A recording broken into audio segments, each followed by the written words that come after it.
Assalamualaikum warahmatullahi wabarakatuh. Waalaikumsalam. Waalaikumsalam warahmatullahi warahmatullahi wabarakatuh. Selamat pagi anak-anak. Apa kabar semuanya? Sehat. Alhamdulillah sehat. Alhamdulillah sehat. Alhamdulillah jika kita sama-sama sehat. Sebelum Pak Guru melanjutkan untuk mengajar, Pak Guru terlebih dahulu mengabsen dulu ya. Hadir semua ya? Alhamdulillah hadir semua Bapak. Hadir. Hadir semua ya? Iya Pak, hadir. Alhamdulillah kalau sudah hadir semua. Mari kita awali pertemuan kali ini dengan pembacaan doa terlebih dahulu. Kepada ketua kelas, siapa ketua kelasnya? Pak Irul ya? Iya Pak, saya Pak Khairul. Pak Irul, untuk membacakan doa. Baik Bapak. Baik teman-teman. Yang lainnya bisa mengikuti dalam hati ya. Oke. Baik teman-teman, sebelum belajar mari kita berdoa terlebih dahulu supaya ilmu kita bermanfaat di masa depan. Berdoa mulai. Bismillahirrahmanirrahim.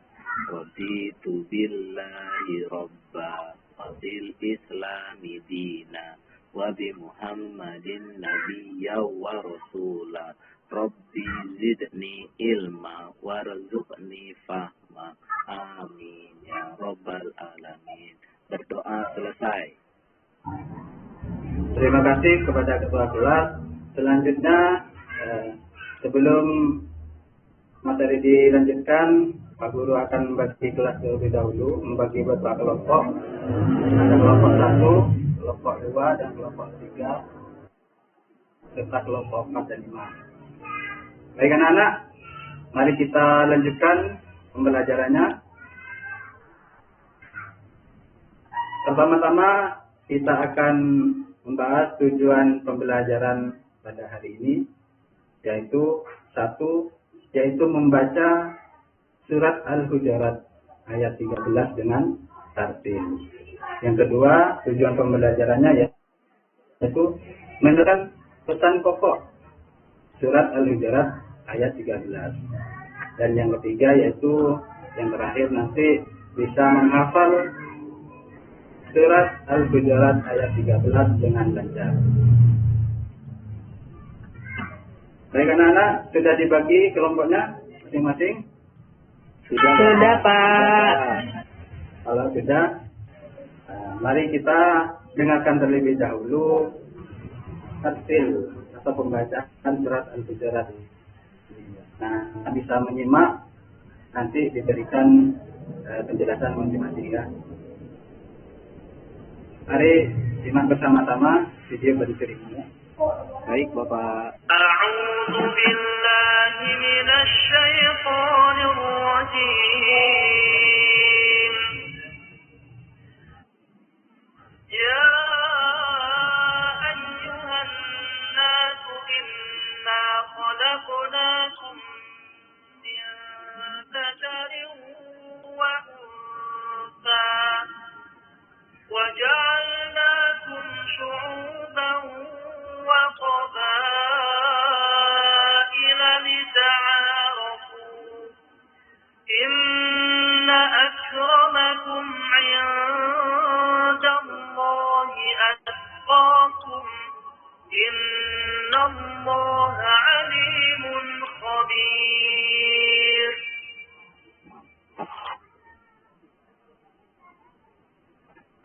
Nah, anak-anak sudah mendengarkan tartil berikut? Sudah Bapak. Sudah. Sudah ya? Sudah Bapak. Sudah.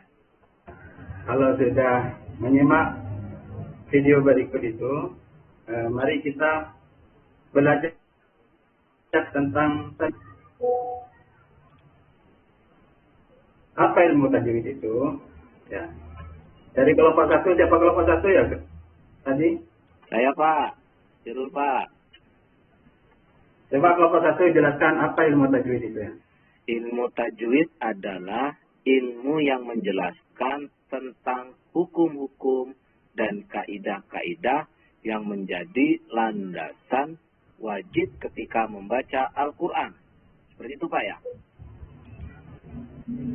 Nah, betul sekali anak-anak.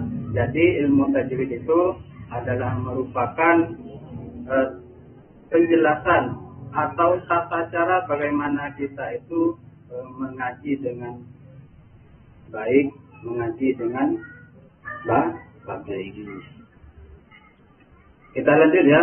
Ilmu tajwid itu sebetulnya banyak sekali, namun kita bahas tentang ilmu tajwid yang berkaitan dengan hukum non mati saja ya. Untuk kelompok 2, Mas Taib ya. Coba sebutkan Mas Taib. Ya Bapak.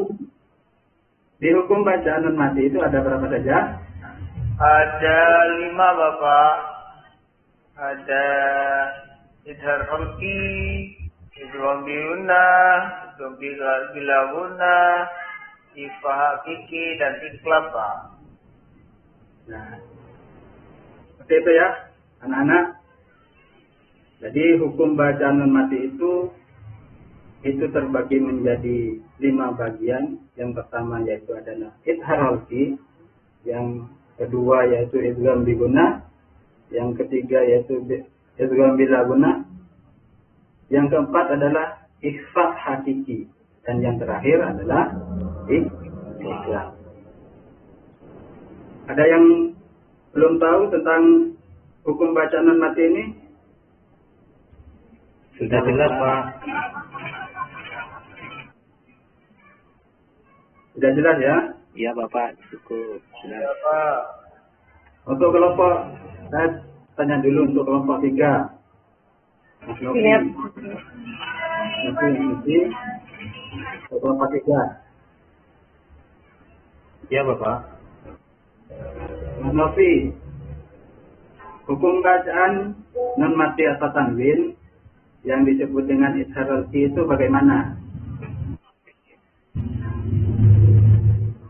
Yang dimaksud bacaan idhar khalqi itu non mati atau tanwin bertemu dengan huruf idhar. Jumlahnya ada 6 insyaallah Bapak. Alif, tanwin, dan seterusnya. Ya, sekali. Jadi idhar khalqi itu penjelasannya adalah dibaca dengan terang. Dan huruf-huruf yang telah disebutkan oleh kelompok 3 barusan. Baik, kelompok 4. Iya Pak. Saya Pak. Nah, kelompok 4. Coba jelaskan apa itu idgham biguna. Idgham itu artinya memasukkan. Maaf kalau salah ya Pak. Memasukkan Iya. apa Eva? Memasukkan hukum nun mati pada huruf diguna. Oh, Contohnya, betul. kalau di tulisannya, iya, maaf kalau salah ya Pak. Tidak apa-apa. Coba salah itu adalah bagian dari proses untuk menjadi benar ya. Jadi idgham biguna itu adalah apabila ada huruf hijaiyah, nun mati atau tanwin bertemu dengan huruf hijaiyah yang 4, yaitu iya, mim, nun dan wau. Maka hukum pembacaannya menjadi idgham Diguna. Apa idgham biguna itu? Idgham itu masuk, biguna itu dengan Dengung. ya masuk dengan Sudah paham anak-anak? Paham Pak. Paham Pak. Terima kasih Pak. Mari kita lanjutkan. Kalau barusan itu adalah idgham biguna, sekarang idgham bilaguna. Penjelasannya Pak Guru jelaskan sedikit. Idgham bilaguna itu adalah apabila ada nun mati atau tanwin bertemu dengan huruf hijaiyah yang 2, yaitu lam dan ro. Maka cara membacanya dimasukkan tanpa dengung. Untuk penjelasan ifa hakiki yaitu dibacanya dengan sama. Dan yang terakhir yaitu ikhlas. Pembacaan nun mati atau tanwin bila bertemu dengan huruf hijaiyah yang satu. Apa itu huruf yang satu? Ikhlas. Ba. Satu ikhlas itu ada berapa? Ba. Ba. Yaitu ba. Tidak jaya. Yaitu ba. Maka hukum bacanya dibaca ikhlas. Ikhlas. Apa arti ikhlas itu? Membalikan. Membalikan. Ada yang lain? Ada yang lain? Jawabannya selain membalikan? Sama Tahu, Pak, Pak. belum diajari, Membalikan. Ikhlas itu dibalikan atau bisa dengan diganti. Suaranan mati diganti dengan mim ya. Bagi anak untuk selanjutnya yaitu kita belajar membaca surat Al-Hujurat.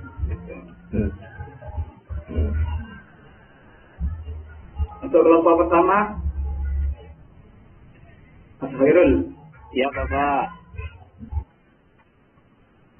sudah jelas ini ya, di depan itu ada surat Al-Hujurat ya. Ya, sudah Pak. Jelas. Selanjutnya kelompok 3.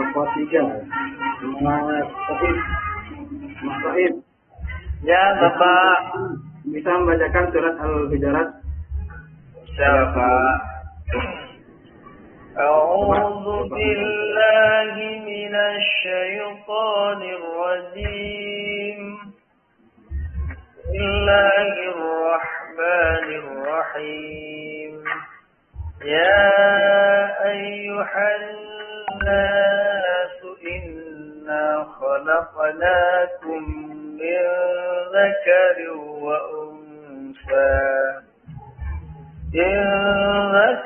وأنثى وجعلناكم شعوبا وقبائل لتعارفوا إن أكرمكم عند الله أتقاكم إن الله عليم خبير صدق الله العظيم. Terima kasih. Bacanya bagus sekali ya. Jadi anak-anak kalau kita mau mengaji atau membaca Al-Quran diharuskan kita itu dalam keadaan suci terlebih dahulu baru kita membaca Al-Quran. Kita lanjut ya. Selanjutnya Baik Pak. kelompok 4 coba bacakan artinya surat Al-Hujurat ayat 13. Baik Pak. Artinya, hai manusia, sesungguhnya kami menciptakan kamu dari seorang laki-laki dan seorang perempuan, dan menjadikan kamu berbangsa-bangsa dan bersuku-suku supaya kamu saling kenal mengenal. Sesungguhnya orang yang paling mulia di antara kamu di sisi Allah ialah orang yang paling takwa di antara kamu. Sesungguhnya Allah Maha mengetahui lagi Maha teliti. Sudah Pak. Ya, betul sekali ya. Jadi artinya itu manusia diciptakan dari bentuk laki-laki dan perempuan. Dan dari jadikan laki-laki dan perempuan itu dibentuk jadi berbangsa-bangsa dan bersuku-suku. Sehingga kita mengenal kayak sekarang ini ada bahasa-bahasa, ada bahasa Jawa, ada bahasa Madura, ada bahasa Sunda. Itu berawal dari surat Al-Hujurat yang Allah berikan dalam Al-Quran. Kelompok 4 sudah ya. Sekarang kelompok kelima, yaitu kelompok 5. Ya Pak. Amilatul ya. Coba kelompok 5. Kandungan dari surat Al-Hujurat itu.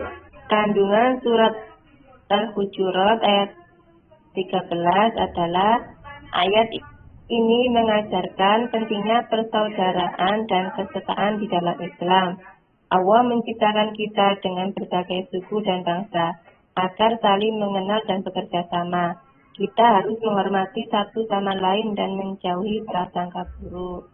Sudah, Pak? Terima kasih, kelompok 5. Jadi kandungan dari surat Al-Hujurat itu ialah pentingnya suatu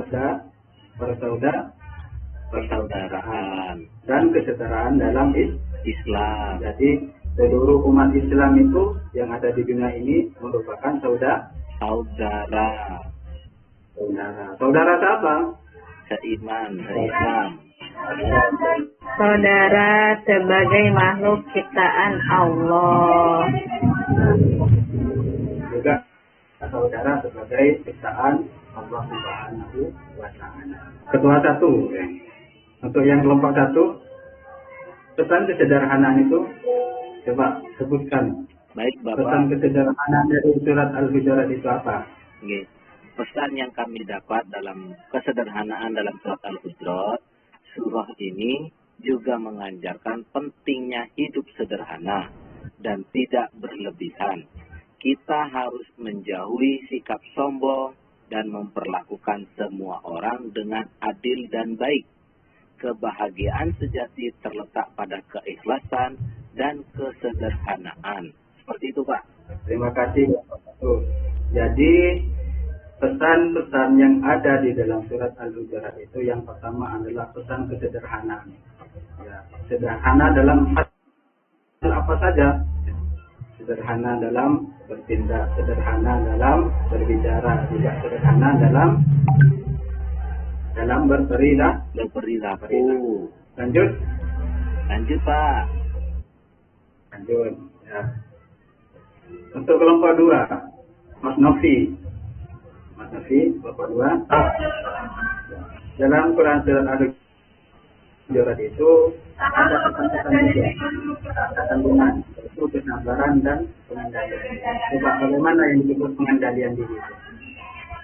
Yang dimaksud dengan kesabaran dan pengendalian diri itu kita diingatkan untuk bersabar dan mengendalikan diri dalam menghadapi konflik atau kesalahpahaman.